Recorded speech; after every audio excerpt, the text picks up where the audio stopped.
This is a new episode of the podcast AI Unraveled, created and produced by Etienne Newman, a senior engineer and passionate soccer dad from Canada.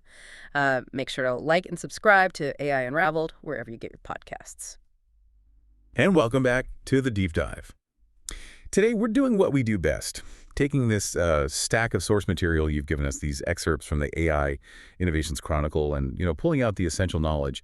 Think of it as your shortcut to getting up to speed on some pretty significant AI stuff without, well, getting lost in the noise. Exactly. And these sources, they paint a picture of just one day, June 4th, 2025. What's really striking is just how much is going on.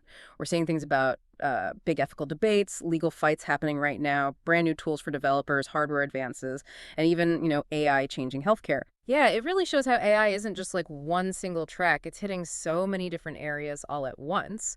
So our mission here is to unpack these different news points you shared and figure out, okay, what do they tell us about where AI is heading, like right now? Let's jump right in. The sources kick off with something really fundamental: ethics. All those questions around these powerful AI models.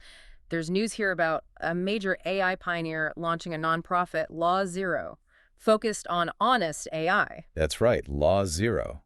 The source says it's all about trying to build in transparency, safety, ethical behavior right from the start for LLMs and autonomous systems. It feels like, a real attempt to get ahead of potential problems. And they have a specific technical aim, don't they? Something about probabilistic assessments, like wanting the AI to state its confidence level, I'm 95% sure, instead of just giving a flat answer that seems, well, important for trust. Oh, absolutely crucial. Knowing the AI's own uncertainty level is key.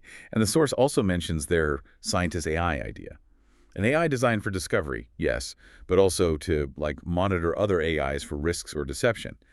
Using AI to watch AI, basically. Interesting concept. And the backers listed in the source: Eric Schmidt's group, Jane Talon, AI safety orgs. That sounds like serious muscle behind it. Definitely serious backing. But the source also includes this really sharp warning from Joshua Bengio, another huge name in AI.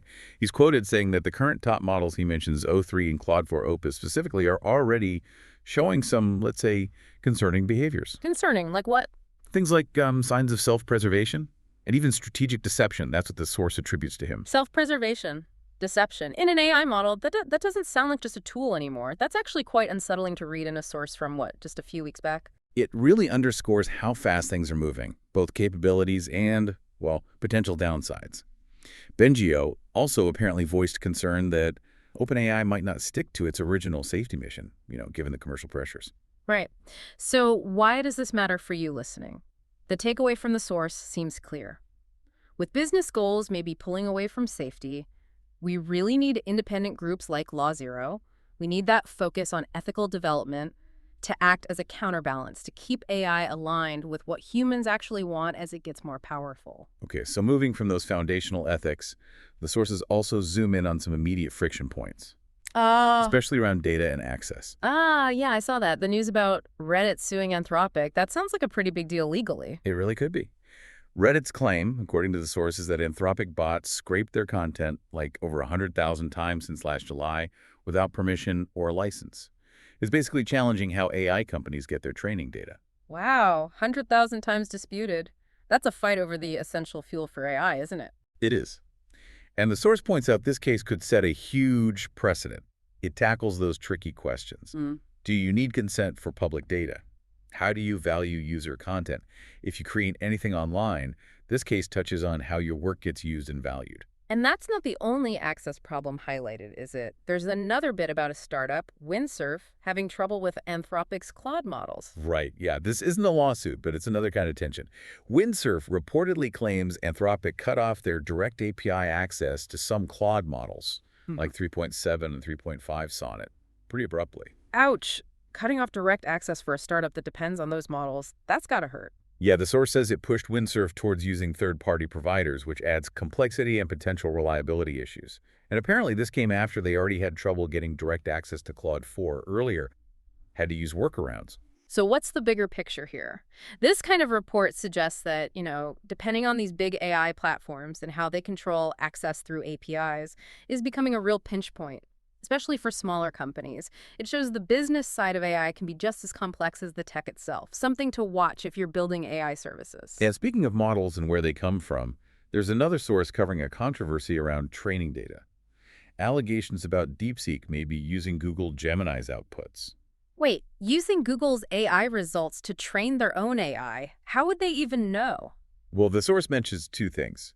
First, the DeepSeek model apparently favored words and phrases similar to Gemini 2.5 Pro, but the more specific claim was from a developer who said the model's internal traces, like its reasoning steps, looked a lot like Gemini's. Read like Gemini traces. That's pretty specific. Any? And experts think it's plausible. The source says yes, partly because of, well, potential GPU limits at DeepSeek and maybe past use of distillation training, a small model on a big one's output. Okay, so what if it's true? What's the fallout?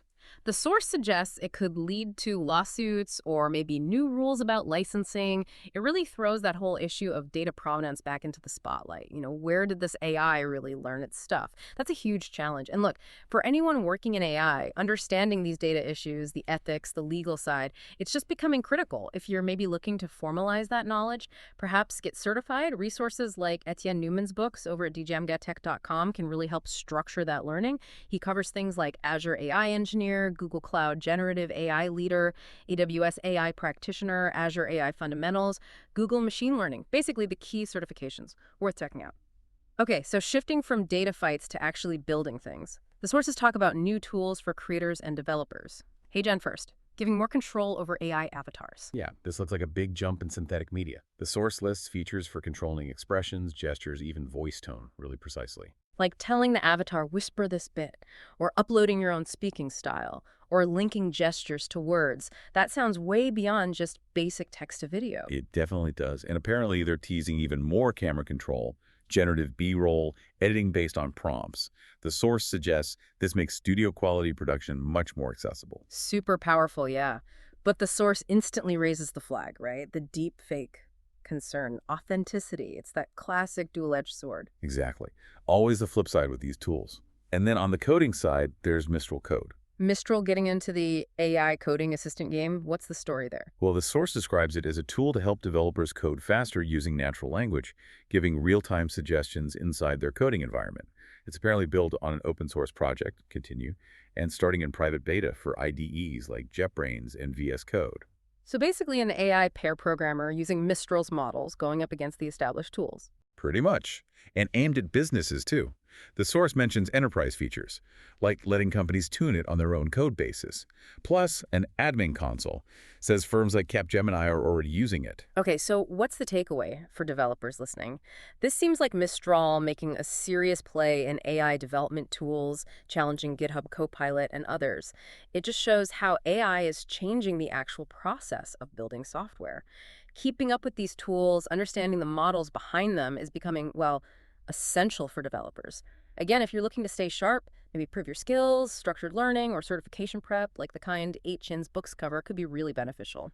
And just quickly, the What Else Happens section in your sources also mentioned OpenAI boosting its Codex agent and Manus AI adding video generation, so more AI weaving into how software gets made. All right, let's switch from software to the hardware it runs on. There's an interesting bit about Apple's next chip, the A20. Yeah, this report, based on rumors in the source, mind you, talks about a potential big step in chip packaging for the next iPhone Pro and maybe the Fold.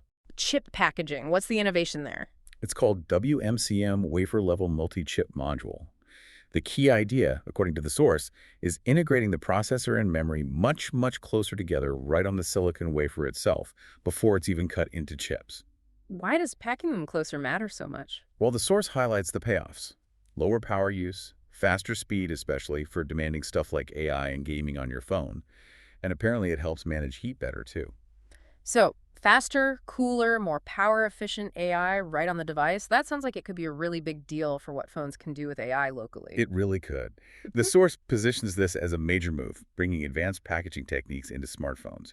Apple supposedly leading the way, with TSMC gearing up for it. So the takeaway for you, the listener, this hardware rumor, if true, suggests future iPhones could get a serious boost in on-device AI, plus better battery life and less overheating. It's a good reminder that AI progress isn't just algorithms. It's also about the fundamental hardware, the nuts and bolts. And speaking of the sheer scale of hardware, the sources also note Meta signing a massive 20-year deal for nuclear power from Constellation Energy. Nuclear power just for Meta's AI. Wow. That really speaks volumes about the energy these huge AI systems consume, doesn't it? It absolutely does. It highlights the enormous and growing energy demands of large-scale AI and the search for reliable, big, maybe even sustainable power sources to fuel it all. Okay, finally, let's look at AI making a direct impact, according to these sources. Big news about the FDA approving an AI tool for breast cancer risk prediction. Yes, this is presented as a really significant step in the source, particularly for preventive medicine. This AI tool apparently predicts long-term risk very accurately using personal and imaging data. How does it do that? Is it just spotting obvious tumors earlier? No, that's the key breakthrough the source mentions. It analyzes subtle patterns in mammograms patterns humans might miss. It then generates a 5-year risk score, and critically, it does this without needing things like family history or demographics. The source adds it was trained on millions of diverse images to try and avoid bias. Wow, seeing patterns doctors miss, train for diversity. That really plays to AI's strengths. Yeah. And there was a striking finding from its testing. Yeah, the source points this out specifically. About half the younger women tested showed risk levels usually seen in much older women. That really challenges the standard age-based screening ideas. So, this FDA approval, what's the real significance? The source frames it as a sign of growing trust in clinical-grade AI. It suggests AI could genuinely revolutionize preventive care, making it more personalized. It's AI moving from theory to a real-world, potentially life-saving tool. And, seeing applications like this get regulatory approval really highlights the diverse career paths in AI healthcare, biology, finance. Understanding core AI plus domain expertise is key. Again, resources that help you build and validate those skills, like certification guides, can be super useful. And the sources also had a quick mention of BioReason, a new architecture blending DNA models with LLM reasoning, apparently doing well on biology tasks. Another example of specialized AI progress. Right. And just wrapping up with a couple of other quick hits from that What Else Happened list, OpenAI started rolling out its memory feature, a lighter version, to free ChatGPT users. And maybe the most meta news, Amazon MGM is making a movie about the OpenAI board drama from 2023. AI news literally becoming movie material. So looking back at this single day, June 4th, 2025, I mean, the range is just wild. We've touched on deep ethics with Law Zero, messy legal fights over data, new tools for creators and coders, potential hardware leaps from Apple, the massive energy needs shown by Meta, and FDA approval for AI in cancer screening. It really captures the sheer velocity and breadth of AI development, doesn't it? And you see those tensions playing out, the commercial drive leading to lawsuits and excess friction. But at the same time, this push for genuinely helpful tools in medicine and software development. The tech advances like chips and models keep racing ahead, constantly bumping up against the need for ethical guardrails and rules, like Bengio warned and Law Zero aims to address. Yeah, it feels like trying to map a river while it's flooding. So here's a thought to leave you with, drawing on all this. How fast is cutting edge even changing in AI? This one day's news shows major shifts happening simultaneously across ethics, law, tech, applications. With all these pieces moving so quickly and interacting, how do you think we as a society can keep up, manage the risks, and steer it all towards beneficial outcomes? Something to ponder.